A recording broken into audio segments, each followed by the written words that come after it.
some of the most violent people in San Francisco, in the Barbary Coast. They weren't the hoodlums, they weren't the Chinatown tongs, they weren't they weren't even the vigilantes so much, although this inspired vigilantism. They were newspaper publishers. In what year?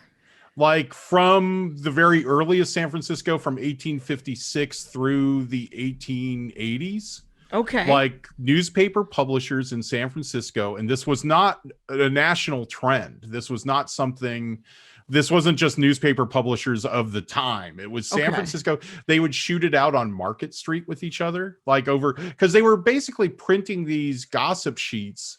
Even newspapers that are still around today, like the Chronicle started, the San Francisco Chronicle, the survivor of the great newspaper circulation wars of the 19th and even 20th century, was basically started by the DeYoung family as a blackmail operation, an extortion racket. What? So they would like print, they would, it was kind of light gossip and news with some really salacious stuff, but they were not above taking a payoff to keep your name out of the paper. So this is the San Francisco Gazette when it first started. The Chronicle. Oh, the Chronicle. Sorry. Yeah, I'm still hoping for a story in there, so I'm not sure I should be talking all this, but hopefully it'll air after post after the story runs. Right. But well, they've read it, they know. But the DeYoung family, they came from St. Louis or from Missouri, and there was Charles, there was Gustavus and Michael. And the rumor is, and I didn't put this in the book because I could. Brothers. Yes. So they had a lot of experience being violent with each other.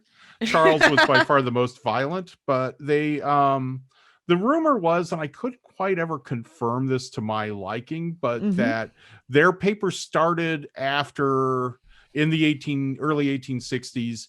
They started in newsprint after there were like there were pro-Southern, pro-Confederacy newspapers and a bunch of bunch of pro-Union people, hearts in the right place, busted up the printing presses and came in and just busted the places up and put them out of business.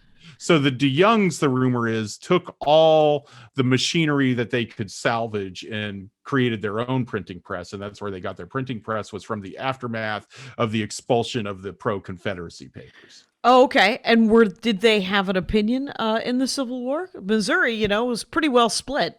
Yeah, I don't really know. I mean, they definitely weren't. They definitely were part of the news media after that. The news media was definitely pro-Union after that. Okay, Yeah, if they were printing a Confederate rag, they would have just been busted up too. So they just took the stuff from the Confederates and rebuilt the machinery and rebuilt it into a decent blackmail operation.